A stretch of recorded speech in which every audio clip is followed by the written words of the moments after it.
Wheat के export के ऊपर बैन लगाने को लेकर भारत को पिछले कुछ दिनों से लगातार बुरा भला कहा जा रहा था। इसको लेकर अब भारतीय सरकार की तरफ से कड़ा जवाब सामने आ गया है। दरअसल भारत के केंद्रीय मंत्री V Muraleedharan global food security call to action के ऊपर यूनाइटेड नेशंस में एक मिनिस्ट्रियल लेवल की बैठक को अटेंड करने गए थे, जिसकी अध्यक्षता अमेरिका के विदेश मंत्री एंटनी ब्लिंकन ने की। भारत ने इस हाई लेवल की बैठक में यूनाइटेड नेशंस में पहली बार गेहूं के एक्सपोर्ट के ऊपर प्रतिबंध के मुद्दे पर अपनी बात खुलकर रखी।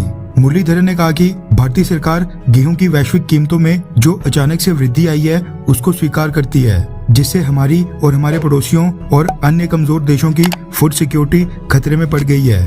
भारत ने कहा कि गेहूं के एक्सपोर्ट के ऊपर बैन लगाने के उसके फैसले से ये सुनिश्चित होगा कि भारत जरूरतमंद देशों की जरूरतों को पूरा कर सके।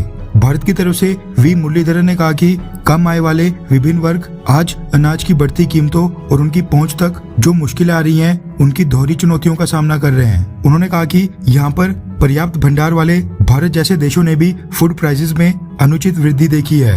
ये साफ है कि जमाखोरी की जा रही है और हम इसे ऐसे ही नहीं चलने दे सकते हैं। भारत ने साफ किया कि जमाखोरी से बचने के लिए ही भारत को गेहूं के एक्सपोर्ट के ऊपर बैन लगाना पड़ा। इसके साथ ही भारत ने वेस्टर्न देशों को मीटिंग में आगाह किया कि अनाज या गेहूं का मुद्दा कोविड-19 की वैक्सीन की तरह बिल्कुल नहीं होना चाहिए। भारत ने कहा कि महामारी की शुरुआत में भी अमीर देशों ने भारी संख्या में कोविड-19 के टीके खरीद लिए थे, जिसकी वजह से गरीब और कम आय वाले देश अपनी आबादी को पहली खुराक देने में भी जूझते नजर आए। भारत ने साफ किया कि अमीर देश अब कोविड-19 की वैक्सीन की तरह अनाज और गेहूं की जमाखोरी ना करें, क्योंकि इसके कारण गरीब देशों को मुश्किल होगी, मार्केट में शॉर्टेज होगी, डिमांड बढ़ेगी, प्राइसेस बढ़ेंगे और परिणाम स्वरूप एक नया फूड क्राइसिस पैदा हो जाएगा। इसके अलावा भारत ने कहा कि हम अफगानिस्तान और श्रीलंका की मदद के लिए भी उनको फ्री में गेहूं देने का काम कर रहे हैं। गेहूं को लेकर दूसरी बड़ी खबर एक कार्गो वेसल के डूबने की आ रही है।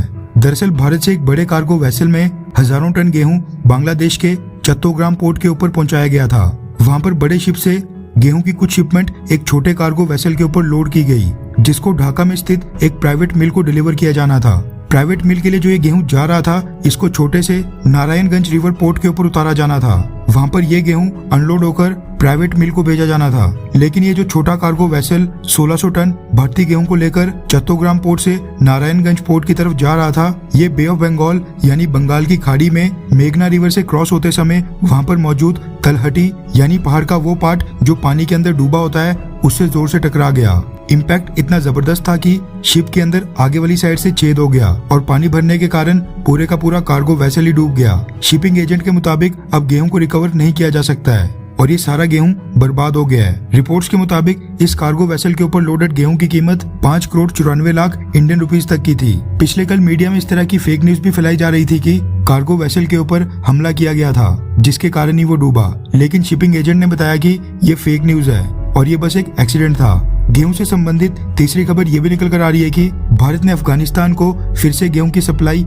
एक बार फिर शुरू कर दी है। रिपोर्ट्स के मुताबिक इससे पहले भारत 10,000 मैट्रिक टन गेहूं अफगानिस्तान को भेज चुका है और इस बार भी 2,000 मैट्रिक टन गेहूं और भेजा जा रहा है। भारत ने 50,000 मैट्रिक टन गेहूं ह्यूमैनिटेरियन एड के रूप में अफगानिस्तान को देने का फैसला किया था, जिसमें से 10,000 मैट्रिक टन डिलीवर कर दिया गया है, जबकि 40,000 मैट्रिक टन अभी भेजना बाकी है। लेकिन जो ये फैसला किया गया था, तब ना ही गेहूं की शॉर्टेज थी और ना ही गेहूं की कीमतें मार्केट में इतनी ज्यादा बढ़ी थी।